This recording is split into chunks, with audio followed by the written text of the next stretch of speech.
If you see the world sprinting toward a new obsession and your first instinct is to step back, you aren't being stubborn, and you aren't being left behind. Some people don't find comfort in the new, they find it in the enduring. While the rest of the world is busy chasing the high of the now, you're quietly occupied with the always. This is a rare temperament. You aren't refusing to join the future. You are protecting the parts of yourself that don't need an update. There's a biological reason you don't feel the urge to move when everyone else does. Most brains are wired to sync up with the group, to copy the room like it's a reflex. But your mind is built differently. While the rest of the world is busy imitating what they see, you're busy checking to see if the thing is even real. You don't see a must-have item. You see a piece of noise trying to take up space in your head for free. Today, we are exploring why your brain treats a new trend like a chore instead of a gift, why the pressure to join in feels like an attack on your architecture, and how standing still is the ultimate survival strategy in a culture that never stops vibrating. To understand the power of staying the same, we have to look at the grocery aisle, the rusted thermos, and the quiet weight of the unchanging self. Let's go inside. There is a specific, cold click that happens in your brain when everyone around you starts celebrating something you feel absolutely nothing for. You are sitting at a dinner table, and the conversation shifts to a show you haven't seen, a phrase you don't recognize, or a gadget that, according to the person next to you, is changing everything. You see the spark in their eyes, you see the hunger to belong to the moment, and then you look at your own hands. You feel a strange, heavy stillness. On the surface, this looks like a social deficit. It looks like you're out of touch, or perhaps just a bit slow to catch the wave. But the truth is much more complex. You aren't missing the signal, you are simply immune to the frequency.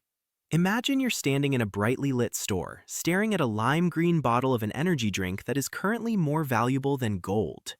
The store is loud, the colors on the packaging are designed to scream. You pick it up, you turn it over in your hand, you wait for the spark. You wait for that hit of, I need to be part of this, that seems to be driving the rest of the world into a frenzy. But it doesn't come. Instead, you feel a cold, quiet void. You put the bottle back on the shelf, next to the others, and you walk away. You aren't rejecting the trend because you're angry at it. You're rejecting it because your internal filter is built differently. You aren't lagging, you're archiving. For most people, identity is like water. It takes the shape of whatever container the world provides. If the world says minimalist beige, they turn beige. If the world says chaotic neon, they glow. This is an easy way to live because it creates no friction. But for you, identity is a solid. It's a heavy, unmovable block of granite. Think about the objects that occupy your life. Maybe it's a specific pair of boots that have been resold twice, or a rusted thermos you've used for a decade. These aren't just tools, they are anchors. You look at a $40 water bottle, the kind that everyone on your feed is currently treating like a religious relic, and you feel a sense of confusion. You think to yourself, why would I replace my thermos? It still holds heat. It knows the shape of my hand. That is your first inner monologue. I don't want a new version of me.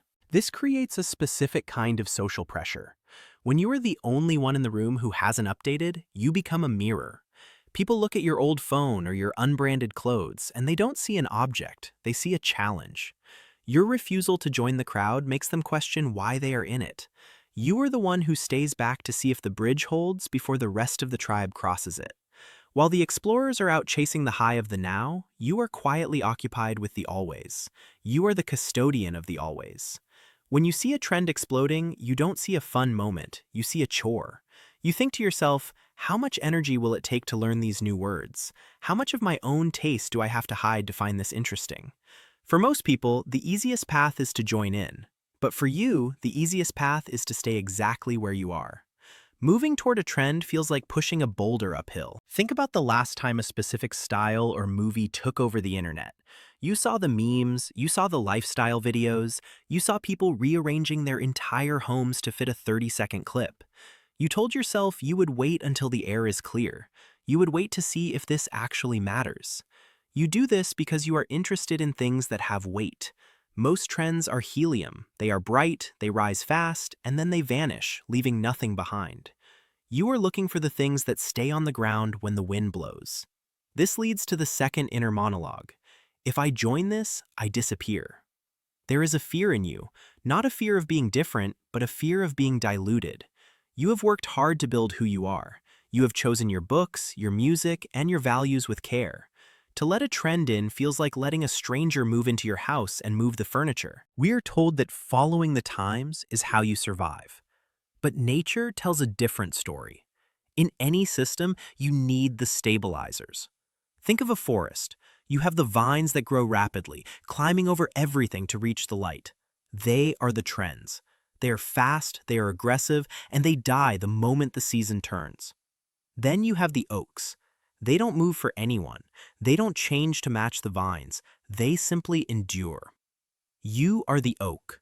Your refusal to follow the crowd is a safety switch. It prevents the culture from vibrating itself to pieces. If everyone followed every trend, there would be no history. There would be no craft.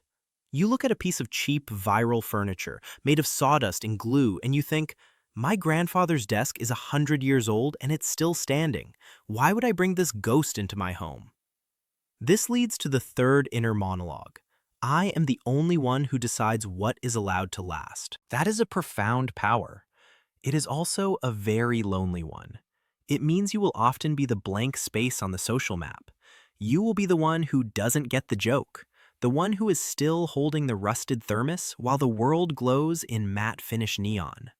The world is a treadmill that is slowly speeding up, but you are the only one who realized you can just step off and watch it spin from the side. This isn't just about being old-fashioned. Years ago, a famous experiment showed that most people will actually lie about what they see just to agree with a group. If a group says a short line is longer than a long one, the average person will eventually agree, just to avoid the pain of being out of sync. But there was always a minority. A small percentage of people who sat there, looked at the lines, and said, no, you're wrong. When scientists look at the brains of these people, they find that their alarm system is quieter.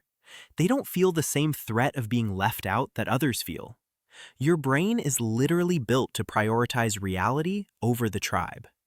In the world of marketing, you are often called a laggard. It's a word meant to imply you are slow. But in a world where things are made to break, the slow person is the only one who actually owns anything. Everyone else is just renting their personality from the current month. There is a shame that comes with being the person who doesn't get it. You feel it at the office. You feel it on your phone. You feel it when the world seems to be speaking a language you refuse to learn. But here is the truth that lets you exhale. The people who follow every trend are building a house out of sand. When the tide changes, and it always changes, their house is gone. They have to start over. They have to buy new clothes, learn new words, and find new idols. They are in a constant state of falling apart. You are building a house out of brick. It takes longer. It's not exciting. Nobody is taking pictures of your bricks while you're laying them. But when the tide comes in, you are the only one who is still dry. You don't follow trends because you are finished. You have already decided who you are.